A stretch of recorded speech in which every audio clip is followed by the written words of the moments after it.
السلام علیکم ورحمۃ اللہ وبرکاتہ نحمدہ ونصلی ونسلم علی رسولہ الکریم وعلی آلہ واصحابہ اجمعین اما بعد فاعوذ باللہ من الشیطان الرجیم بسم اللہ الرحمن الرحیم ثم لتسألن یومئذ عن النعیم صدق اللہ مولانا العظیم۔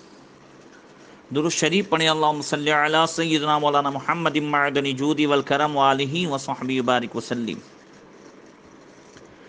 محترم سامعین، درس حدیث میں آج حقوق العباد کی اہمیت جو قیامت کے دن ہوگی، اس کی جو پوچھ گچھ ہوگی اور جو پکڑ ہوگی، اس کے تعلق سے کچھ باتیں بیان کی جائیں گی جو میرے آپ کے ہم سب کے لیے اہمیت کی حامل ہے۔ اللہ تعالی ہم سب کو حقوق العباد ادا کرنے کی توفیق عطا فرمائے۔ بندہ مومن پر دو طرح کے حقوق لازم ہیں، ایک حقوق اللہ اور ایک حقوق العباد۔ نماز، روزہ، حج وغیرہ یہ حقوق اللہ ہیں، اور حقوق العباد یہ ہے کہ بندے مومن انسان کی جان، مال اور آبرو کی حفاظت کرے۔ یہ دونوں حقوق ادا ہوں گے تو بندہ کامل الایمان ہوتا ہے۔ فرمایا المسلم من سلم المسلمون من لسانی و یدی، سچا مسلمان وہ ہے کہ جس کی زبان اور ہاتھ سے دوسرے مسلمان کی عزت آبرو کی حفاظت ہو۔ آج کل ایک بہت بڑی وبا دیکھنے میں آ رہی ہے کہ اکثر لوگ صرف نماز، روزہ، درود، وظیفہ کو ہی اسلام سمجھتے ہیں، جبکہ لوگوں کا مال ناجائز طریقے سے ہڑپ کرنے میں کوئی قباحت محسوس نہیں کرتے۔ اسی طریقے سے کسی کو گالی دے دینا، کسی کی بے عزتی کر لینا، مذاق ہی مذاق میں کسی کو بے آبرو کر لینا، یہ آج ایک فیشن ہو چکا ہے۔ بسا اوقات آدمی خوب نمازیں پڑھتا ہے، روزے رکھتا ہے، صدقہ خیرات کرتا ہے، مگر یہی جو ہے اپنے ماں باپ کی خبر گیری نہیں کرتا، اس کا دل دکھاتا ہے، اس کی بھی پکڑ ہوگی۔ بسا اوقات عورت جو ہے خوب نمازیں پڑھتی ہے، تہجد، چاشت، اوابین، مگر رات نے دن شوہر کی برائیاں اور ناشکریاں اور ہر طرح سے شوہر کے سامنے زبان درازیاں میں مشغول رہتی ہیں۔ ان سب کی بھی پکڑ ہوگی، اس لیے ضروری ہے کہ حقوق العباد جس کا تعلق مال سے ہو، یا حقوق العباد کہ جس کا تعلق جو ہے وہ لوگوں کی عزت آبرو سے ہو، ان سب کا خیال رکھا جائے۔ مال کے تعلق سے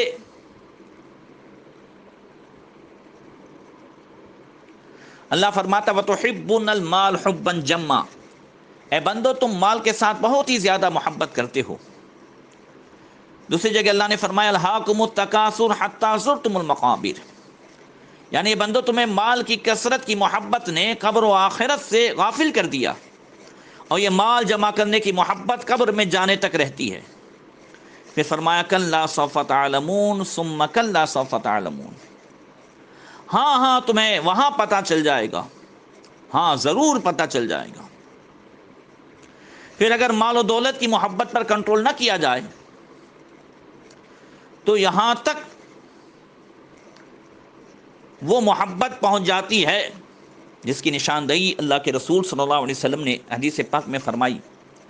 بخاری شریف کی حدیث ہے، حضرت عبداللہ ابن عباس رضی اللہ تعالیٰ عنہما سے روایت ہے کہ نبی کریم صلی اللہ علیہ وسلم نے فرمایا فرمایا لو کان لابن آدم وادیان من مال لا یبتغى ثالثا ولا یملو جوف ابن آدم الا التراب ویتوب اللہ علی من تاب۔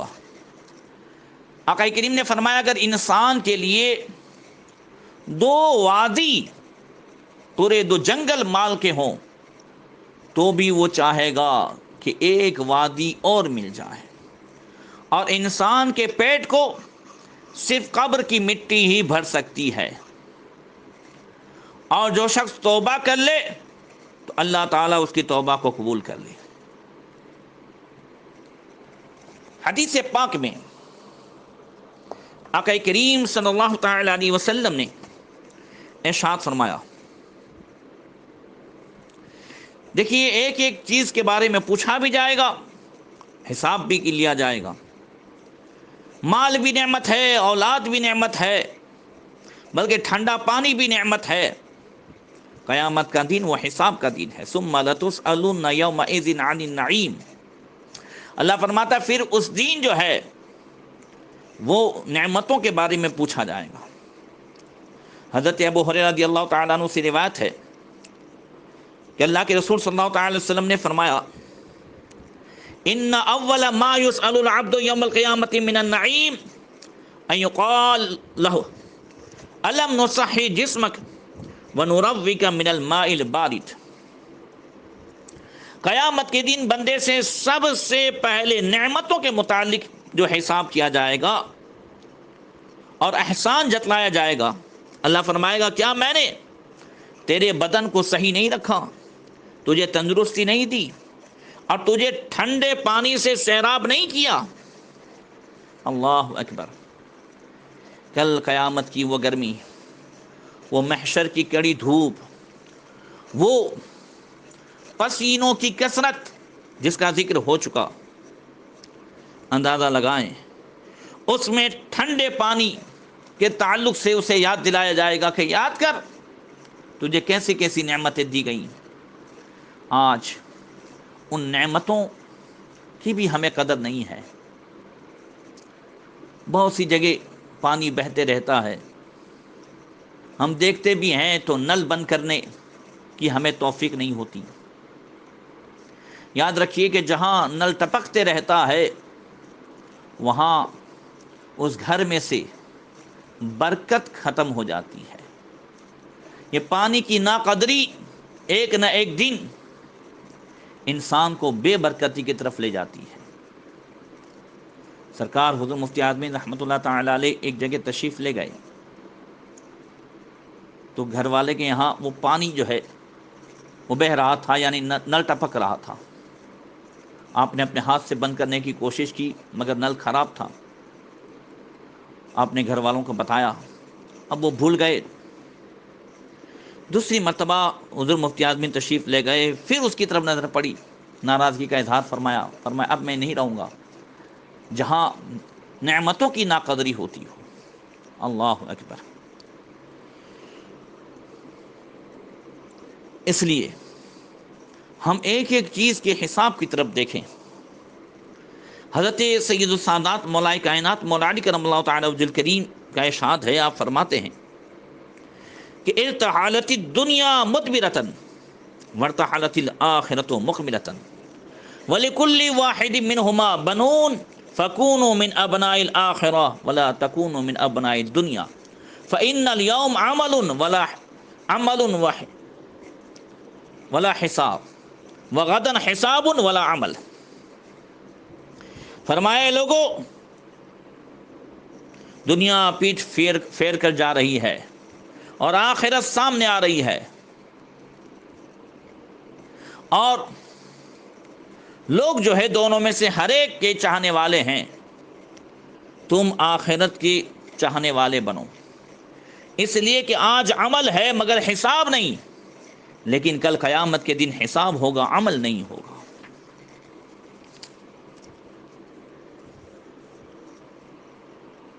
حساب کی اہمیت کو اس حدیث سے سمجھیں جو ترمذی شریف کی حدیث ہے۔ حضرت ابو ہریرہ رضی اللہ تعالیٰ عنہ سے روایت ہے کہ ان رسول اللہ صلی اللہ علیہ وسلم قال لتؤدن الحقوق الى اهلها حتى تقاد الشاة الجلجأ من الشاة القرناء.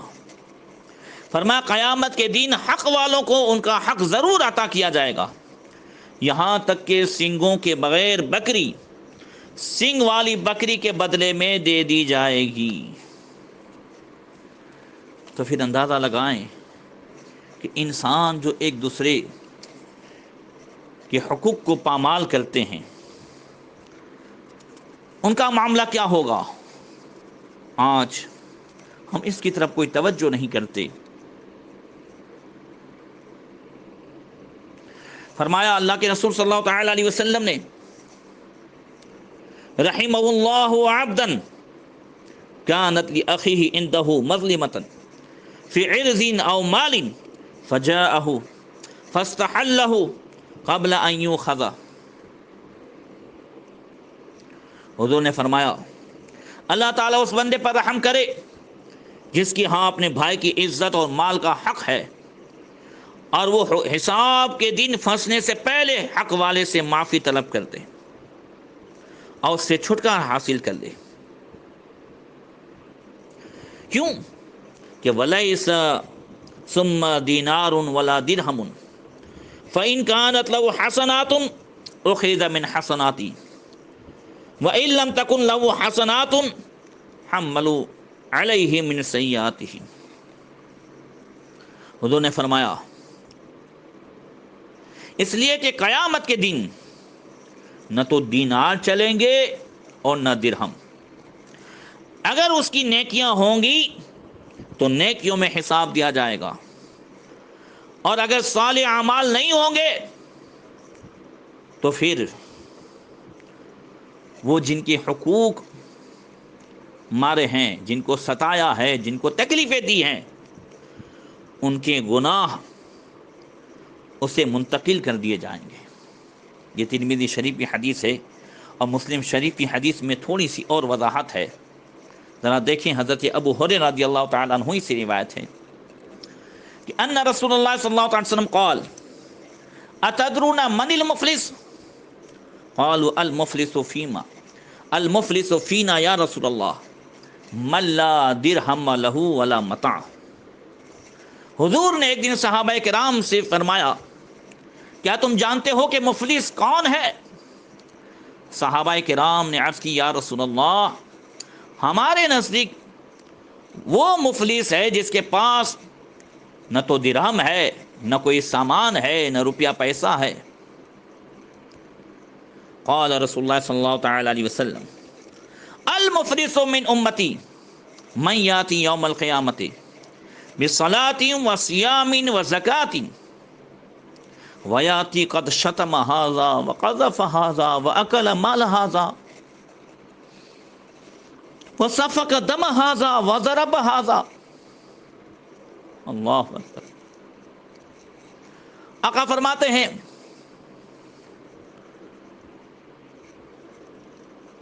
کہ میری امت میں مفلس وہ ہے جو قیامت کے دن اس طرح آئے گا کہ اس کے پاس نماز، روزہ، زکوٰۃ یہ سب نامہ اعمال ہوں گے، نیکیاں ہوں گی، حالانکہ اس نے کسی کو گالی دی ہوگی، کسی پر تہمت لگائی ہوگی، کسی کا مال ہڑپ کیا ہوگا، اور کسی کا ناحق خون بہایا ہوگا، اور کسی کو مارا ہوگا. فَيَقْعُدُ فَيَقْتَصُ هَذَا مِنْ حَسَنَاتِي وَهَذَا مِنْ حَسَنَاتِي فَإِنْ فَنَيَتْ حَسَنَاتُ قَبْلَ أَنْ يُقْتَسَمَ عَلَيْهِ فِي الْخَطَايَا مِنَ الْخَطَايَا أُخِذَ مِنْ خَطَايَاهُمْ فَطُرِحَ عَلَيْهِ ثُمَّ طُرِحَ فِي النَّارِ. اللہ اکبر. حضور فرماتے ہیں بس وہ شخص بیٹھا ہوگا اور وہ لوگ ان گناہوں کے سلے میں اس کی نیکیاں لے کر چلتے بنیں گے. یعنی قیامت کے دن مظلوم کھڑا ہوگا، کہے گا مولا اس نے مجھے گالیاں دی ہیں، اس نے مجھے جو ہے مارا تھا، اس نے میری غیبت کی تھی، اس نے میری عزت و آبرو سے کھیل کھیلا تھا. اب قیامت کے دن وہ روپیہ پیسہ تو نہیں چلے گا، جیسا کہ گزشتہ حدیث میں گزرا کہ اس کو اتنا روپیہ دے دیا اور بات ختم ہو گئی۔ آج ہم بڑے سے بڑا کیس روپے پیسے میں ختم کر دیتے ہیں۔ آج بہت سے ماں باپ لڑکیوں کو ہتھا بنا کر کے اس کی زندگی سے کھیل کھیل کر کے داماد سے اور سامنے والوں سے لاکھوں روپیہ ہڑپ کرتے ہیں۔ آج روپے پیسے میں یہ سارے معاملات حل ہوتے ہیں، جائز ناجائز سب، مگر کل یہی لوگ کھڑے ہوں گے جنہوں نے یہاں زبردستی جو ہے کیس کرا کر کے ادھر ادھر کی فریادیں کر کر کے روپیے لیے داماد سے اور کسی سے بھی۔ کل وہ کہے گا مولا اس نے اکل مال ھذا، میرا مال کھا لیا تھا، شریعت میں تو اس کی گنجائش نہیں تھی مگر اس نے کھا لیا ہے، زبردستی کیس کیا، ہم سب کو جیل میں ڈلوایا، پتہ نہیں کیا کیا جو ہے، کچھ نہیں کیا تھا تو شکایتیں کی، شریعت و قرآن کے حکام کو پس پش ڈال دیا۔ تو اب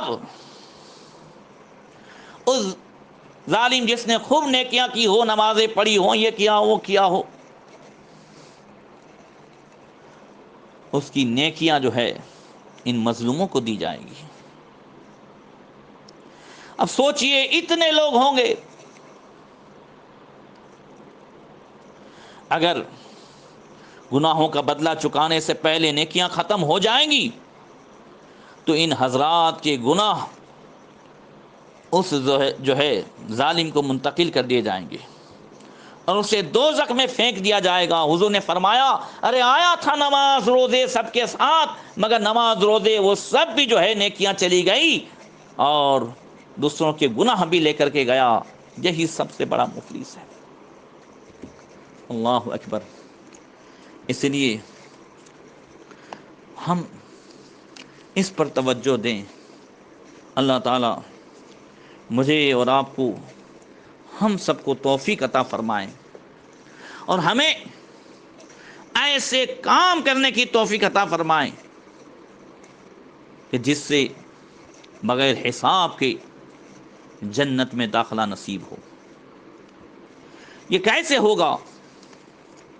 بہقی شریف کی حدیث ہے، حضرت اسماء بنت یزید رضی اللہ تعالی عنہا سے، وہ نبی کریم صلی اللہ تعالی وسلم سے روایت کرتی ہیں، فرمایا یحشر الناس فی صعید واحد یوم القیامہ فینادی مناد فیقول این الذین کانت تتجافى جنوبهم عن المضاجع فيقومون وهم قليل فيدخلون الجنة بغير حساب ثم يؤمر بسائر الناس الى الحساب۔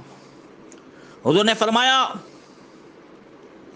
کہ لوگوں کو قیامت کے دن ایک ہی چٹیل میدان میں اکٹھا کیا جائے گا، تو ایک پکارنے والا اللہ کی طرف سے اعلان کرے گا، وہ کہے گا این الذین کانت تتجافى جنوبهم عن المضاجع، وہ لوگ کہاں ہیں جنہوں نے اپنی کروٹوں کو بستروں سے جدا رکھا تھا، یعنی رات میں جب لوگ نرم اور گداز بستر پر میٹھی نیند لے رہے تھے، وہ لوگ کہاں ہیں کہ جو میٹھی نیند کو ٹھوکر مار کر کے وہ اللہ اکبر اللہ کی بارگاہ میں کھڑے ہو کر کے سجداریز ہوتے، تہجد پڑھتے، فیقومون وہم قلیل، آقا فرماتے وہ کھڑے ہوں گے مگر تھوڑے ہی ہوں گے،